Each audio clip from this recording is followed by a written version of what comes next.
po sa inyo lahat. Ang tula po na aking babasahin ay pinamagatang Anino. Ito po ay hindi ko pagmamay-ari, ito pa ay isinulat ni Sharon Feliza Ann P. Macagba noong ika-7 ng Pebrero, taong 2007 sa Baguio City.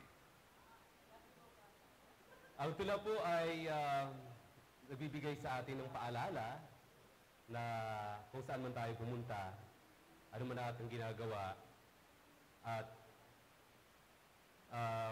ano man ang mangyayari sa atin, ang Panginoon ay laging sumusunod sa atin. Katulad ng isang anino.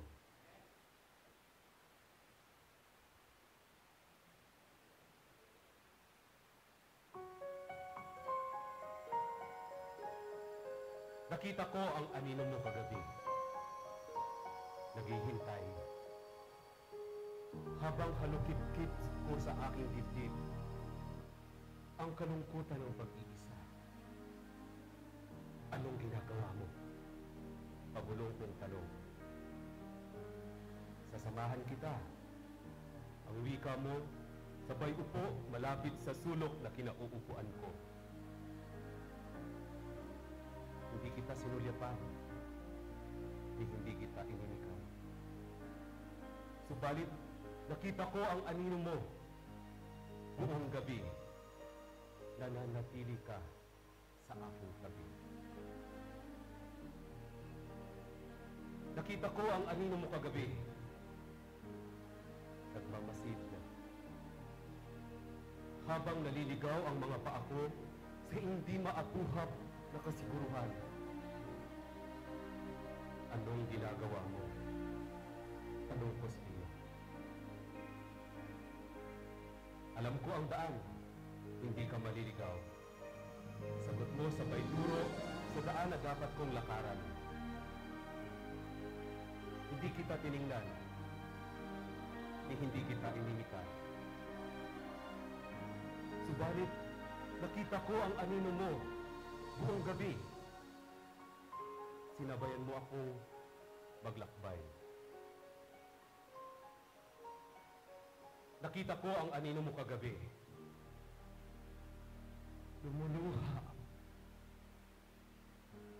Habang pilit kong tinatahak ang nakalulunglang bangin ng kapahamakan.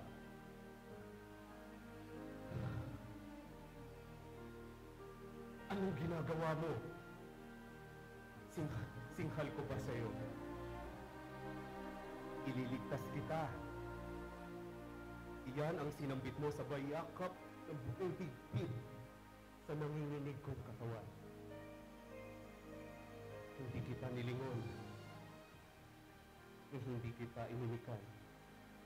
Subalit, nakita ko ang anino mo buong gabi.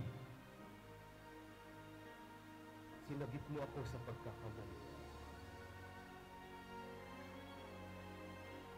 Nakita ko ang anino mo kagabi. Umaasa. Habang patuloy na nagpupumiglas ako na makawala sa iyong hawak. Anong ginagawa mo? Sumbat ko, sabay tambad sa mata ko ang liwanag. Tumatago sa butas ng palad mo. Nilingon kita. Nahiya akong magsalita. Ngumiti ka at sabi mo'y, anak,